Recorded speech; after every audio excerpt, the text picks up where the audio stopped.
Good morning students, welcome to Gangotri Group of School. Now I am going to start a new article that is Ampere Circuital Law. ये काफ़ी important law है, काफ़ी important है, questions आते हैं इससे। देखो आप ये फील करेंगे कि यहाँ मैग्नेटिक फील्ड में उसी टाइप की फिनोमिना फेस कर रहे होंगे जो आपने इलेक्ट्रोस्टैटिक्स में किया था। जैसे टॉर्क जो इलेक्ट्रिक डायपोल की वजह से होता है, वो टॉर्क बराबर दिया जाता है P क्रॉस E से, टॉर्क बराबर P क्रॉस E से दिया जाता है। ऐसे ही यहाँ मैग्नेटिक फील्ड में टॉर्क बराबर आता है M cross B। Same potential energy के फॉर्मूले में भी एनालॉजी है। जिस प्रकार से वहाँ एनालॉजी थी टॉर्क और पोटेंशियल एनर्जी के फॉर्मूले में, इसी प्रकार से सेम एक और एनालॉजी भी आपने देखी होगी। बायो-सैवर्ट लॉ में आप ये पाते हैं कि मैग्नेटिक फील्ड 1/r² के इन्वर्सली प्रोपोर्शनल है। सेम यही चीज़ इलेक्ट्रोस्टैटिक्स में थी। इलेक्ट्रिक फील्ड एक पॉइंट चार्ज से r डिस्टेंस पे 1/r² के डायरेक्टली प्रोपोर्शनल होता है, यानी r² के इन्वर्सली प्रोपोर्शनल। तो दोनों ही फील्ड r² के इन्वर्सली प्रोपोर्शनल है। तो कहीं ना कहीं एक एनालॉजी एग्जिस्ट करती है। यहाँ भी ये जो आर्टिकल है एम्पियर सर्किटल लॉ, इसके एनालॉगस भी आप पढ़ चुके हैं इलेक्ट्रोस्टैटिक्स में, जिसका नाम है गॉस लॉ। गॉस लॉ में आपको ये बताया गया था कि यदि एक सरफेस किसी चार्ज को एनक्लोज्ड करता है तो total electric flux passed through that closed surface will be Q epsilon not. So Q by epsilon not, यानी Q enclosed by epsilon not. याद है आपको? Total flux associated with any closed surface area will be Q enclosed by epsilon not. Clear? Epsilon not मतलब अगर एक close surface के अंदर charge है Q, तो हमेशा क्लोज सरफेस से जो फ्लक्स आएगा वो Q बाय एप्सिलॉन नॉट आएगा। क्लियर? ये गॉस ने बताया था। सेम उसी के टाइप जैसा यहां भी एक लॉ है। वहां जो फ्लक्स होता है इलेक्ट्रिक फ्लक्स, उसकी डेफिनेशन होती है E.dA का integration of E.dA, electric field dot dA का इंटीग्रेशन। यहां भी एक mathematical amount B.dl, integration of B.dl will always be equal to μ0 I enclosed. Same उसी के टाइप का है। बताता हूं क्या बोला मैंने। अगर कोई क्लोज्ड लूप है, वहां क्लोज्ड सरफेस होता है, यहां क्लोज्ड लूप है, वहां क्लोज्ड सरफेस की शेप चाहे कैसी भी हो, हमेशा गॉस लॉ वैलिड होगा। यहां इस क्लोज्ड लूप की शेप चाहे कैसी भी हो, चाहे ये सर्कुलर हो चाहे सर्कुलर ना हो, तो भी ये एम्पियर लूप लॉ वैलिड होगा। क्या है ampere loop law?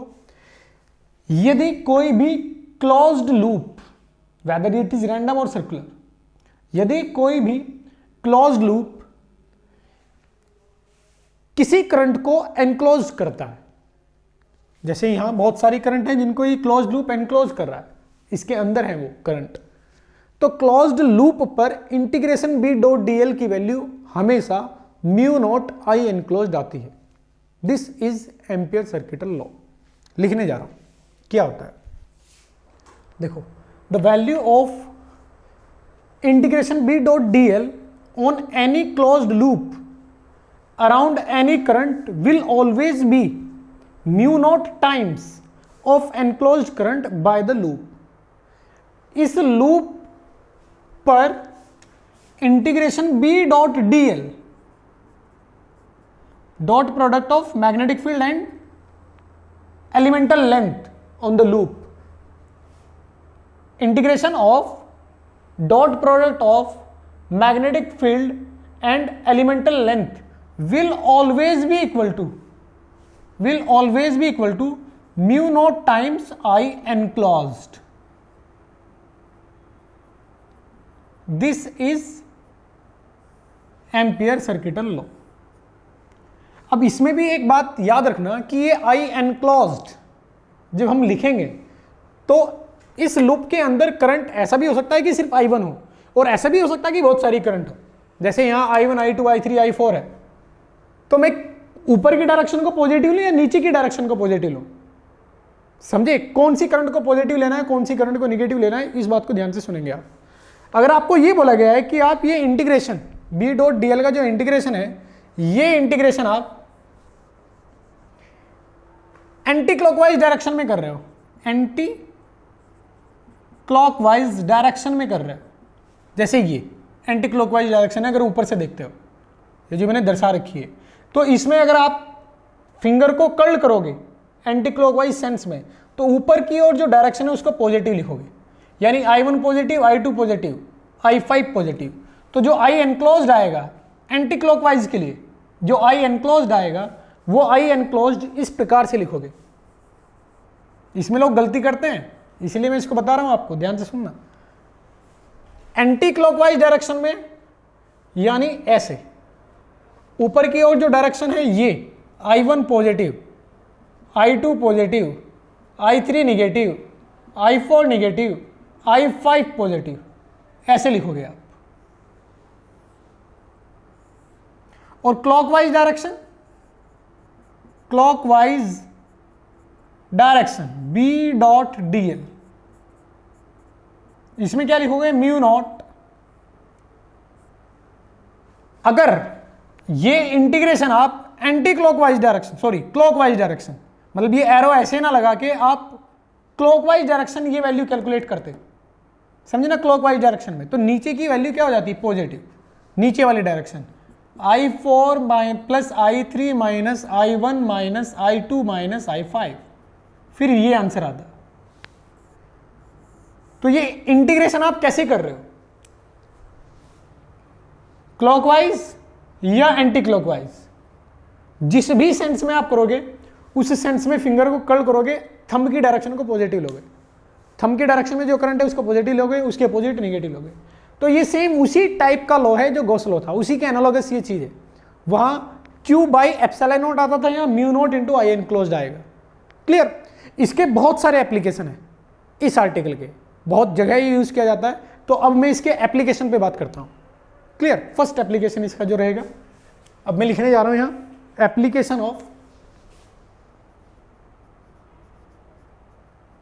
Application of ampere circuital law.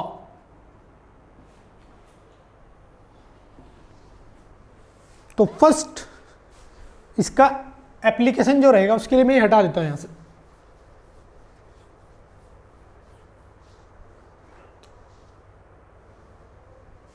First application, calculation of magnetic field. आप ये चीज भी फील करेंगे कि गॉस लॉ बताने के बाद मैंने क्या बताया था आपको, एप्लीकेशन ऑफ गॉस लॉ। उसमें क्या बताया था जो आपको पहले से ही पता थी कुछ बातें, कि पॉइंट चार्ज की वजह से इलेक्ट्रिक फील्ड बताओ, इनफिनाइट लीनियर चार्ज डेंसिटी की वजह से इलेक्ट्रिक फील्ड बताओ, सॉलिड स्फेरिकल अरेंजमेंट की वजह से इलेक्ट्रिक फील्ड बताओ, सॉलिड सिलेंडर में यदि चार्ज है तो उसके अंदर और बाहर इलेक्ट्रिक फील्ड बताओ। याद आया? वही चीज मैं यहां करूंगा। वहां इलेक्ट्रिक फील्ड पूछा था, यहां मैग्नेटिक फील्ड पूछूंगा। समझे? तो first application, calculation of magnetic field due to infinite current carrying wire, current carrying wire. ये चीज आप पहले से ही जानते हैं, ये फॉर्मूला हम प्रूव कर चुके हैं, लेकिन आपको सर्किटल लॉ यूज करते हुए ये फॉर्मूला प्रूव करना है। तो हम बना देते हैं इनफाइनाइट वायर आई। अब इसके साइड में यहां एक पॉइंट P है, उस P पर मुझे मैग्नेटिक फील्ड कैलकुलेट करना है। तो मैं एक ऐसा, वहां क्या मानते थे, एक ऐसा सरफेस एज्यूम करते थे जिसके लिए इंटीग्रेशन E डॉट डी आसानी से हो सके इलेक्ट्रोस्टैटिक्स में, गॉस लॉ में। यहां क्या करूंगा, मैं एक ऐसा लूप मानूंगा, एम्पियर लूप। वहां क्या था, गॉसियन सरफेस, यहां क्या है, एम्पियर लूप। एक ऐसा लूप चूज किया जाएगा, उसकी शेप ऐसी होनी चाहिए, एक तो वो पॉइंट P से गुजरना चाहिए और उसकी शेप ऐसी होनी चाहिए कि आप इंटीग्रेशन B डॉट DL को आसानी से सॉल्व कर सकें। ये जो लिखा हुआ है इंटीग्रेशन B डॉट DL, उस लूप पर आप आसानी से कैलकुलेट कर सकें, समझे? ऐसी शेप होनी चाहिए और वो शेप आएगी सिमेट्रिकली, अगर देखा जाए सर्कुलर शेप आएगी। तो ये पॉइंट P मान लेते हैं, समझे? वो शेप कैसी है? Circular shape. ये R आपको दिया जाएगा कि पॉइंट P R डिस्टेंस आगे था इस करंट से।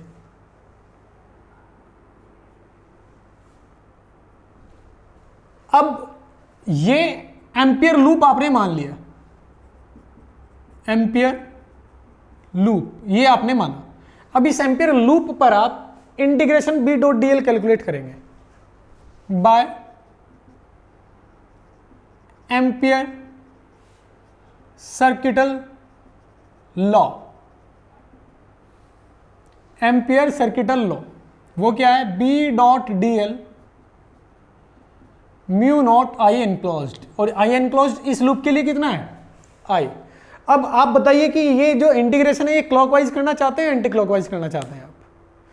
चलो एंटी क्लॉकवाइज कर लेते हैं, ऊपर से देखने पर एंटी क्लॉकवाइज। बेटा कोई भी डायरेक्शन एंटी क्लॉकवाइज और क्लॉकवाइज तब आप बोलोगे जब किधर से देख रहे हो, ये बोलोगे साथ में।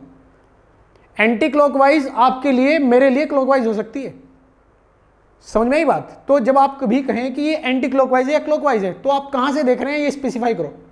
तो मैं इसको कह रहा हूं कि अब मैं इस लूप में ये वैल्यू एंटी क्लॉकवाइज मेजर करूंगा, मतलब ऊपर से देखने पर एंटी क्लॉकवाइज आना चाहिए। ऊपर से देखने पर, ऊपर से देख रहा हूं तो एंटी क्लॉकवाइज डायरेक्शन ये आएगी, ये। क्लियर? अब पॉइंट P से आगे थोड़ा सा चलने पर ये DL लेंथ है, DL लेंथ। तो मैग्नेटिक फील्ड इसी लेंथ में है या इसके अपोजिट है? ये करंट ऊपर की ओर है, मैग्नेटिक फील्ड क्या है? इसी सेंस में है, आई ऊपर की ओर।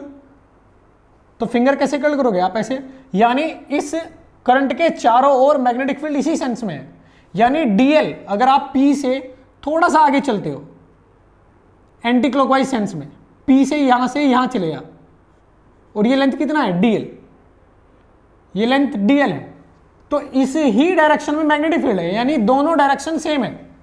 B भी इसी डायरेक्शन में है और DL भी इसी डायरेक्शन में है, तो ये डॉट प्रोडक्ट हट जाएगा, BDL लिखोगे आप, इंटीग्रेशन।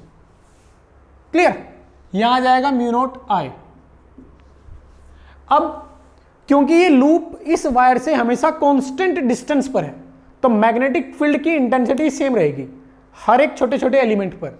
तो मैं मैग्नेटिक फील्ड को बाहर लिख सकता हूं, B integration DL mu naught I। तो B बराबर क्या आएगा? Mu naught I upon 2πr। और याद करें इन्फिनाइट वायर की वजह से उसके सराउंडिंग में r डिस्टेंस पे यही फॉर्मूला आया था मैग्नेटिक फील्ड का। क्लियर? तो ये सेम वही चीज है जैसे इलेक्ट्रोस्टैटिक्स में मैंने आपको पहली एप्लीकेशन में बताया था कि पॉइंट चार्ज की वजह से इलेक्ट्रिक फील्ड r डिस्टेंस पर एक गॉसियन सरफेस मानने के बाद निकलेगा। एक गॉसियन सरफेस मानेंगे r डिस्टेंस पर जो कि इस चार्ज को एनक्लोज करेगा। वही किया मैंने सेम, यहां लूप में किया है। अब सेकंड एप्लीकेशन पे बात करूंगा मैं, इसको हटा देता हूं, सेकंड एप्लीकेशन पे आते हैं। सेकंड एप्लीकेशन लेंगे हम, calculation of magnetic field inside and outside of cylindrical wire. Second point, calculation of magnetic field due to और सिलेंड्रिकल, होलो लिख देते हैं, hollow cylindrical wire due to hollow cylindrical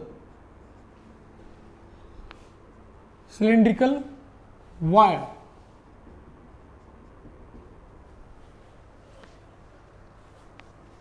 figure बना देते हैं।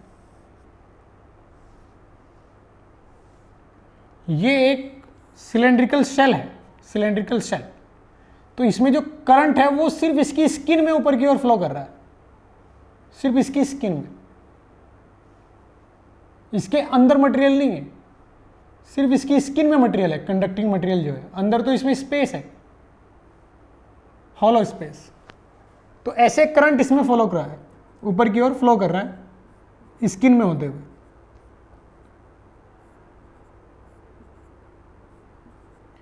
और ये करंट आई है टोटल, जो कि सर्कमफेरेंस पर यूनिफॉर्मली डिस्ट्रीब्यूटेड है। Total current is I which is uniformly distributed over circumference, जो कि सर्कमफेरेंस पर यूनिफॉर्मली फैला हुआ है। हमें जो आंसर देना है वो देना है इसके अंदर एक्सिस से आर डिस्टेंस पर और बाहर एक्सिस से आर डिस्टेंस पर।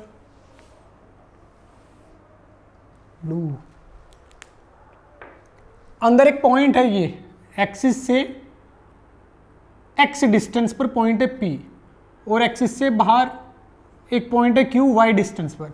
तो पी और क्यू दोनों पर मुझे मैग्नेटिक फील्ड बताना है। Magnetic field at P, P पर मैग्नेटिक फील्ड। तो पी पर मैग्नेटिक फील्ड के लिए मैं पी से जाता हुआ एक लूप चूज करूंगा। किस शेप में? जो इस स्ट्रक्चर के सिमेट्रिकल शेप में होगा। वो शेप कैसी आएगी? एक सर्कुलर लूप जिसकी रेडियस कितनी है? एक्स। तो इस सर्कुलर लूप पर यदि मैं anti clockwise B dot D L, anti ऊपर से देखने पर, हर क्वेश्चन में मैं ऊपर से देखूंगा, anti clockwise B dot D L की वैल्यू कैलकुलेट करूंगा यदि मैं, तो म्यू नॉट आई एनक्लोज्ड आएगा। इसके लिए फॉर पी, पी के लिए म्यू नॉट आई एनक्लोज्ड है 0, अंदर कोई करंट नहीं है क्योंकि करंट तो सर्कमफेरेंस पर है। ये तो क्या है? एक्सिस बनाया हुआ है मैंने, ये तो इस सिलेंडर का एक्स है, इसमें कोई करंट नहीं है अंदर की ओर, ये तो एक्सिस है।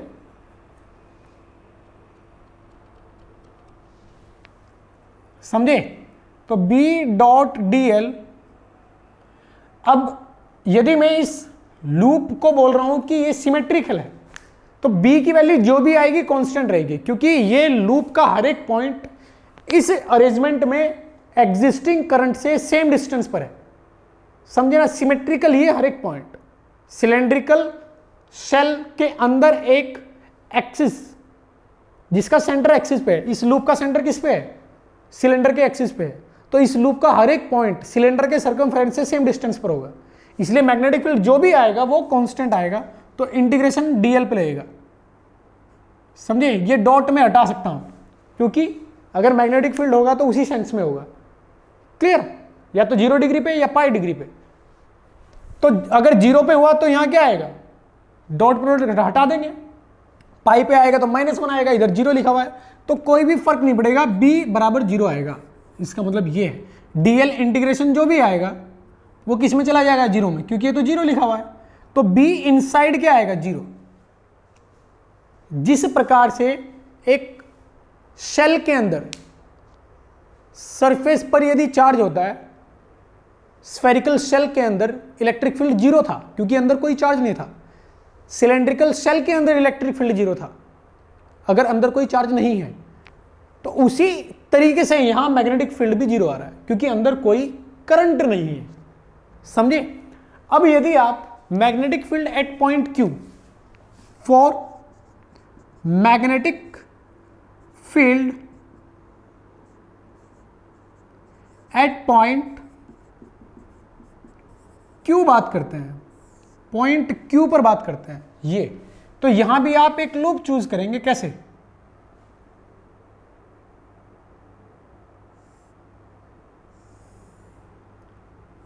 ऐसे लूप चूज करेंगे ये, और फिर इस पे क्या करो आप? Anti clockwise B dot D L की वैल्यू कैलकुलेट करो। एंटी क्लॉकवाइज, वो म्यू नॉट आई एनक्लोज्ड आएगा। आई एनक्लोज्ड कितना है, I B dot D L, इस पे डॉट डी एल करेंगे इस पर, तो आप ये देखो अगर ये भी लूप है, एक सर्कुलर लूप है, ये शेप क्या है इसकी, सर्कुलर,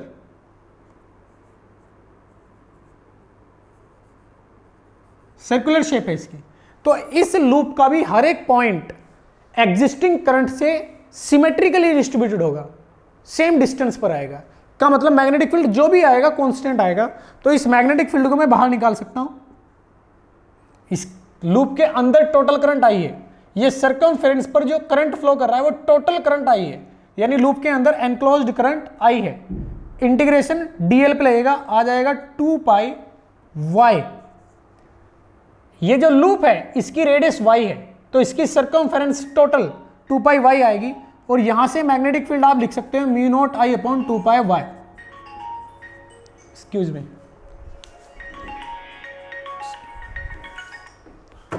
तो यहां से म्यू नॉट आई अपॉन 2 पाई वाई, ये फाइनल आंसर आ जाएगा। ये वही आंसर है जो यहां आंसर आया था, समझे?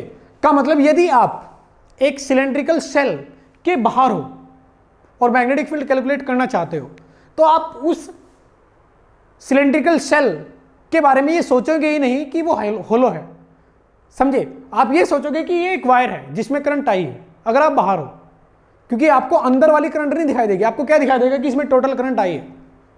आप इसको एक स्ट्रेट इन्फिनाइट वायर की तरह ट्रीट कर सकते हो, भले ही ये सिलेंड्रिकल होलो वायर है, समझे? जैसे ये आंसर आया वही आंसर ये आया, इसलिए मैं ये बोल रहा हूं। यही चीज मैंने वहां भी बोली थी आपको इलेक्ट्रोस्टैटिक्स में। इलेक्ट्रोस्टैटिक्स में भी मैंने यही बोला था कि अगर आप एक होलो सिलेंड्रिकल शेल जिसपे कि सरफेस में यूनिफॉर्मली चार्ज डिस्ट्रीब्यूटेड है उससे बाहर हैं, तो आप उसको इन्फिनाइट लीनियर चार्ज डेंसिटी मानकर भी आंसर दे सकते हैं, चाहे वो सॉलिड था और चाहे वो होलो था। ये दोनों के केस में वैलिड था कि यदि आप बाहर कैलकुलेशन करते हैं, चाहे होलो सिलेंड्रिकल शेल हो, मतलब सिलेंड्रिकल शेल हो, या एक सॉलिड सिलेंडर हो, अगर आप बाहर कैलकुलेशन करते हैं इलेक्ट्रिक फील्ड या मैग्नेटिक फील्ड की, तो आप उन दोनों के ही केस में उसको इन्फिनाइट वायर मान सकते हैं। वहां लीनियर चार्ज डेंसिटी, यहाँ infinite current carrying wire, same answer आता है, समझे?